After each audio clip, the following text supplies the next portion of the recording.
Class 12-এর geography, উচ্চ মাধ্যমিকের ভূগোল, প্রথম অধ্যায় ভূমিরূপ প্রক্রিয়া।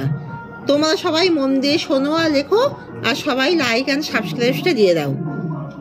সবাই সাবস্ক্রাইবটা দিয়ে দাও, দিয়ে তারপর মন দিয়ে শোনো আর লেখো। আন্তর্জাতিক প্রক্রিয়ার ফল অন্তর্গত হলো ভূমি পর্যায়। নিম্নলিখিত কোনটি বহির্জাতীয় প্রক্রিয়া নয়? অগ্নুৎপাত। বঙ্গীল পর্বত গঠিত হয় কিসের দ্বারা? গিরিজনী আলোড়ন। রাসায়নিক আবহবিকারের প্রাধান্য দেখা যায় আর্দ্র জলবায়ুতে। অবরোহণ বলতে সাধারণত বোঝায় নদীর অবরোহণ ও আরোহণের সম্মিলিত ফল হলো পর্যায়ন। রাসায়নিক আবহবিকার অধিক লক্ষ্য করা যায় নিরক্ষীয় জলবায়ুতে।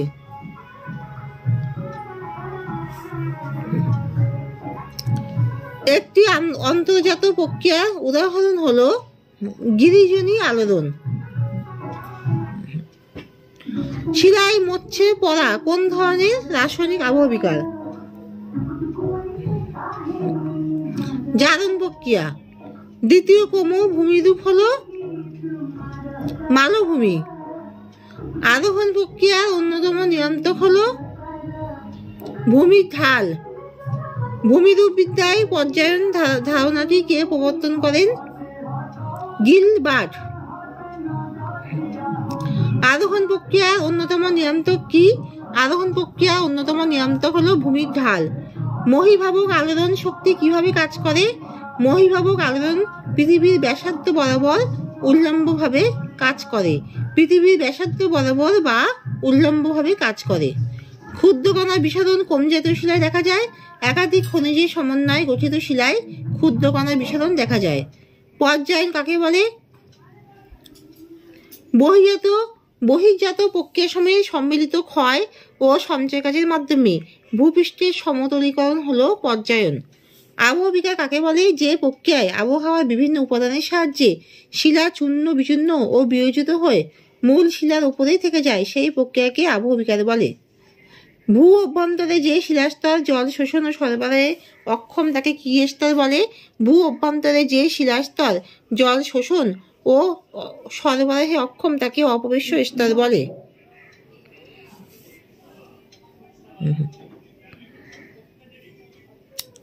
গোস্ত উপত্যকা ও স্তূপ পর্বত সৃষ্টিতে কোন প্রকার ভূ আলোড়ন দায়ী? মহীভাবক আলোড়ন। আরোহণ প্রক্রিয়া কাকে বলে? যে প্রক্রিয়া দ্বারা ভূপৃষ্ঠের উচ্চতা বৃদ্ধি পায় তাকে আরোহণ প্রক্রিয়া বলে। জৈবিক অস্ত্রের মাধ্যমে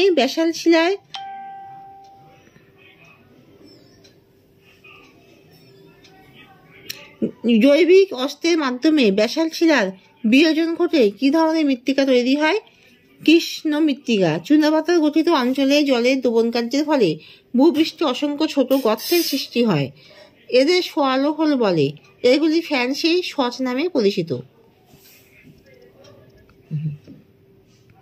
হিমাচল প্রদেশের মণিকরণের উষ্ণ প্রস্রবণ হলো একটি চ্যুতি। চয়জফলা হস্য তয় হস্যি। ভারতের চুনাপাথর ক্ষয়ের ফলে গঠিত বিভিন্ন ভূমিরূপ দেখা যায় উত্তরাখণ্ডের দেরাদুনে। কার্স্ট অঞ্চলে উভালা অপেক্ষা বিশালাকার গর্তকে বলে পোলজে। চুনের আধিক্যে মৃত্তিকা হয় ক্ষারকীয়। ক্ষুদ্র প্রস্রবণকে বলে ফন্টেনলি। ভারতে প্রস্রবণ রেখা দেখা যায় দেরাদুনে। বড় আকারের গ্রানাইটকে পূর্বতন যুগোস্লাভিয়ায় বলে বোকাচ। চুনাপাথর থেকে সৃষ্ট ধূসর রঙের মৃত্তিকাকে বলে রেনজিনা। রয়কা দন্তন্য বৈকিজয় হস্যি দন্তনে আঁকা। দুটি গ্রাহকের মধ্যবর্তী উঁচু ভূমিরূপকে বলে কিরিন্ট কয়লায় হস্যি মন্তন্যয়টয়। স্ট্যালাকটাইট দেখতে পাওয়া যায় কার্স্ট অঞ্চলে। একই ফিউজ স্তরের একটি উদাহরণ হলো গ্রানাইট। আগ্নেয়গিরির অগ্ন্যুৎপাতের সময় যে জল নির্গত হয় তাকে বলে উৎসন্দ। দন্তুস্বয় হস্য খন্দুত্তা দন্তুস্বয় জফলা দন্তনয়দয়। উৎসন্দ জল। সহজাত জলের অপর নাম কি? সহজাত জলের অপর নাম জন্মগত জল। অসম্পৃক্ত স্তরের নিম্নগামী জলকে কি বলে? অসম্পৃক্ত স্তরের নিম্নগামী জলকে ভাদস জল বলে।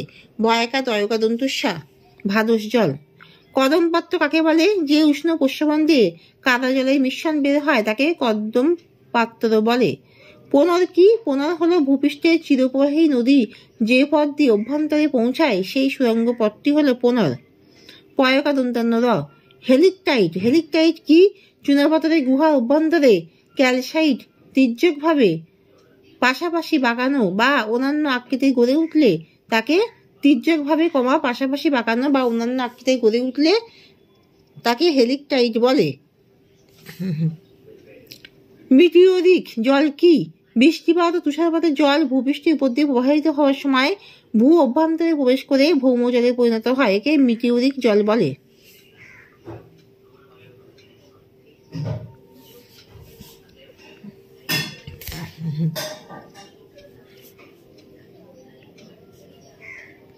আবদ্ধ শৈলশিলা কিভাবে তৈরি হয়?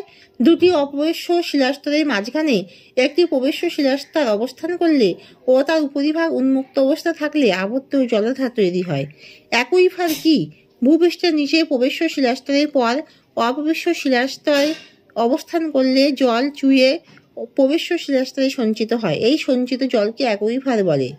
আবদ্ধ অ্যাকুইফার কি? যে অ্যাকুইফারের উপরে ও নিচে প্রবেশ্য শিলাস্তর থাকে এবং দুই প্রান্ত উন্মুক্ত থাকে তাকে আবদ্ধ অ্যাকুইফার বলে। আর্টেজিও কূপ তৈরি হয় এমন। ভ্যালি অফ গেইসার্স কোথায় দেখা যায়? ভ্যালি অফ গেইসার্স কোথায় দেখা যায়? রাশিয়ার কামচাটকা উপদ্বীপের প্রায় 6 কিলোমিটার অঞ্চল জুড়ে 90টি গিজার রয়েছে। এটি ভ্যালি অফ গেইসার্স নামে পরিচিত। অ্যাকুইকুলুট কাকে বলে? অ্যাকুইকুলুট হলো একটি জলরোধক স্তর। এই স্তর অত্যধিক সচ্ছিদ্রতার জন্য জলপূর্ণ হয়ে পড়লে অপ্রবেশ্য শিলাস্তরের মতো আচরণ করে, অর্থাৎ এই স্তর থেকে জল পরিবাহিত হতে পারে না। গিজার কি? আগ্নেয়গিরির অধ্যুষিত অঞ্চলে ভূপৃষ্ঠের কোনো কোনো স্থান থেকে একটি নির্দিষ্ট বা অনির্দিষ্ট সময় অন্তর বাষ্প মিশ্রিত জল ফোয়ারার মতো প্রবাল বেগে গর্জন করে উপরের দিকে উৎপন্ন হয়, তাকে গিজার বলে। কাস্ট পিনাকেল কাকে বলে? ক্রান্তীয় অঞ্চলে অবশিষ্ট উচ্চভূমি হলো কাস্ট টাওয়ার বা টাওয়ারগুলি কাস্ট টাওয়ার এবং টাওয়ারগুলি অতি তীক্ষ্ণ আকার হলে তাকে কাস্ট পিনাকেল বলে। অন্ধ উপত্যকার সংজ্ঞা দাও।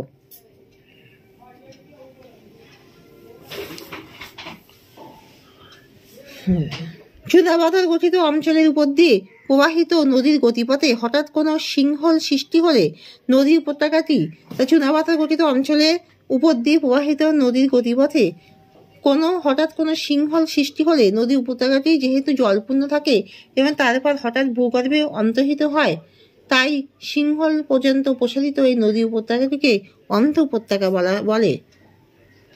প্রস্রবণ রেখা কাকে বলে? যদি কোনো রেখা ধরে জলপৃষ্ঠ ভূপৃষ্ঠকে স্পর্শ করে তবে সেই রেখা বরাবর অনেকগুলি প্রস্রবণ পরপর গড়ে ওঠে, একে প্রস্রবণ রেখা বলে। ভৌম জলের নিয়ন্ত্রকগুলি ব্যাখ্যা করো। ভাদস স্তরের মধ্য দিয়ে প্রবাহিত জলকে বলা হয় ভাদস জল। ভাদস জল যখন নিচের স্তরে পৌঁছায় তখন তাকে ভৌম জল বলে। ভৌম জলের প্রধান উৎস সাধারণ জল, বৃষ্টির জল ও তুষারের জল। এছাড়া অন্য যে সমস্ত উৎস থেকে ভৌম জল পাওয়া যায় সেগুলি হলো মিটিওরিক জল বা আবহিক জল। বৃষ্টিপাত ও তুষারে পড়া জল ভূপৃষ্ঠের উপর দিয়ে প্রবাহিত হলে জলের একটি অংশ ভূ অভ্যন্তরে প্রবেশ করে ভৌম জলে পরিণত হয়, একে মিটিওরিক জল বলে। আবহমণ্ডলের প্রধান উপাদান বৃষ্টিপাত এই জলের প্রধান উৎস, এই জলকে আবহিক জল বলা হয়। সামুদ্রিক জল উপকূলে খুব অল্প পরিমাণে সমুদ্রের জল শিলাস্তরের মধ্য দিয়ে ভূ গর্ভে প্রবেশ করে ভৌম জলের স্তর গঠন করে, একে সামুদ্রিক জল বলে। এই ধরনের জল ভূ অভ্যন্তরে খুব অল্প পরিমাণে পাওয়া যায়, একে আবার মহাসাগরীয় জলও বলা হয়। জন্মগত বা সহজাত জল মহীকাট পাললিক শিলায় গঠিত। গঠনের সময় থেকে এই সমুদ্র বা ফোয়ারের একাংশ জল ওই শিলাস্তরের মধ্যে থেকে যায়, একে সহজাত জল বা জন্মগত জল বলে। ম্যাগমাটিক জল অগ্নুৎপাতের সময় ভূগর্ভ থেকে যে খনিজ মিশ্রিত উত্তপ্ত জল বেরিয়ে আসে তাকে ম্যাগমাটিক জল বলে। এই জল ভূগর্ভ থেকে প্রথমে ভূপৃষ্ঠে উচ্ছ্বাসিত হয়, তাই একে উৎসন্দ হর্ষখণ্ডতার জয়ফলন্ত নয় উৎসন্দ জল বলে। উৎসন্দের অর্থ সমান সমান উত্থান এবং ছন্দ সমান সমান গমন। প্রস্রবণের শ্রেণীবিভাগ করো ও সংক্ষেপে আলোচনা করো। প্রকৃতি অনুযায়ী প্রস্রবণের শ্রেণীবিভাগ: জলের উপাদান, উষ্ণতা, স্থায়িত্ব প্রভৃতি প্রকৃতি অনুযায়ী প্রস্রবণকে নানা ভাগে ভাগ করা যায়। এর স্থায়িত্ব অনুসারে প্রস্রবণকে দুই ভাগে ভাগ করা যায়, যেমন অবিরাম প্রস্রবণ আর সবিরাম প্রস্রবণ। সারা বছর যে প্রস্রবণ থেকে নিয়মিতভাবে ভূগর্ভস্থ জল বেরিয়ে আসে তাকে অবিরাম প্রস্রবণ বলে। আর সবিরাম প্রস্রবণ শুধুমাত্র বর্ষা বা আর্দ্র ঋতুতে যেসব প্রস্রবণ থেকে জল নির্গত হয়, অন্য সময় প্রস্রবণগুলি শুকিয়ে যায়, তাকে সবিরাম প্রস্রবণ বলে। উষ্ণতা অনুযায়ী প্রস্রবণকে তিন ভাগে ভাগ করা যায়। উষ্ণ প্রস্রবণ: ভৌমজল অনেক গভীরে পৌঁছালে ভূগর্ভে তাপে তা উত্তপ্ত হয়। এই উষ্ণ জল ভূপৃষ্ঠে কোনো ছিদ্র বা ফাটল দিয়ে নির্গত হয়। এই জলধারাকে উষ্ণ প্রস্রবণ বলা হয়। যেমন পশ্চিমবঙ্গের বক্রেশ্বর।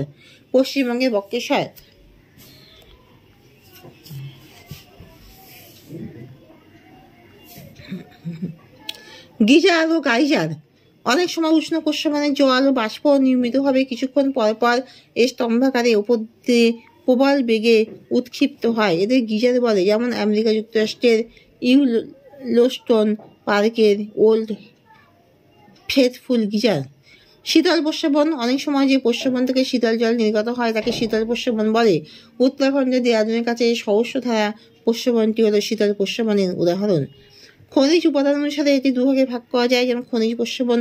অনেক প্রস্রবণের জলে প্রচুর পরিমাণে খনিজ পদার্থ যেমন লবণ, লোহা যৌগ, সালফার যৌগ ইত্যাদি দ্রবীভূত থাকে, এদের খনিজ প্রস্রবণ বলে। যেমন বক্রেশ্বর বা রাজগিরিতে প্রস্রবণ খনিজ প্রস্রবণ। স্বাদু জলের প্রস্রবণের জলে দ্রব্য খনিজ পদার্থের পরিমাণ কম হলে তাকে স্বাদু জলের প্রস্রবণ বলে। গঠন অনুসারে প্রস্রবণের শ্রেণীবিভাগ: ভিরিগু পাদদেশ প্রস্রবণ 1, 2 চ্যুতি ও দারুণ প্রস্রবণ, 3 ডাইক প্রস্রবণ, 4 আর্তেজীয় কূপ। কার্স্ট অঞ্চলে সঞ্চয়জাত ভূমিরূপ কিভাবে সৃষ্টি হয় তা ব্যাখ্যা দাও। কার্স্ট অঞ্চলে ভৌমজলের সঞ্চয় কাজের ফলে বিভিন্ন শ্রেণীর ভূমিরূপ গঠিত হয়, যেমন সঞ্চয় কাজের ফলে সৃষ্ট ভূমিরূপ। স্ট্যালাকটাইট: চুনাপাথরযুক্ত কার্স্ট অঞ্চলে ভূপৃষ্ঠের উপর দিয়ে প্রবাহিত হয়ে 1 নম্বর স্ট্যালাকটাইট। চুনাপাথরযুক্ত কার্স্ট অঞ্চলে ভূপৃষ্ঠের উপর দিয়ে প্রবাহিত হয়ে জল চুনাপাথরকে দ্রবীভূত করে এবং চূর্ণ মিশ্রিত ওই জল গুহার ছাদ ও দেয়ালের অসংখ্য ফাটল ও দারুণের মধ্য দিয়ে চুইয়ে নিচে নেমে আসে, একে স্ট্যালাকটাইট বলে।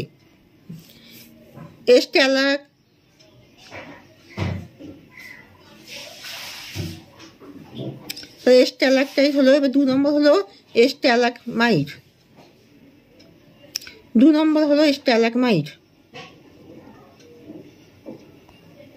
কার্স্ট অঞ্চলে গুহার ছাদ থেকে চুনের ফোঁটা মেঝেতে পড়ে জমা হয়, ফলে চুনের অপেক্ষাকৃত মোটা স্তম্ভ উপরের দিকে বাড়তে থাকে, একে স্ট্যালাকমাইট বলে।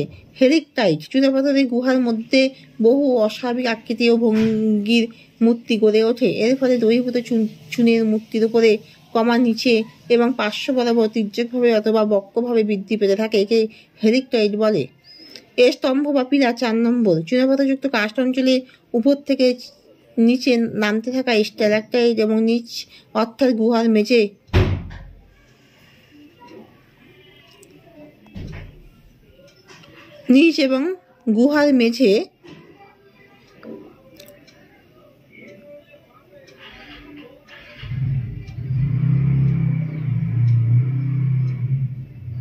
চুনাপাথরের গুহার মধ্যে হেরিকটাইট: চুনাপাথরের গুহার মধ্যে বহু অস্বাভাবিক আকৃতি ও ভঙ্গির মূর্তি গড়ে ওঠে, এর ফলে দ্রবীভূত চুনের মূর্তি উপরে নিচে পার্শ্ব বরাবর তির্যকভাবে অথবা বক্রভাবে বৃদ্ধি পেতে থাকে, হেরিকটাইট বলে। স্তম্ভ ও পিলার: চুনাপাথরযুক্ত কার্স্ট অঞ্চলে উপর থেকে নিচে নামতে থাকা স্ট্যালাকটাইট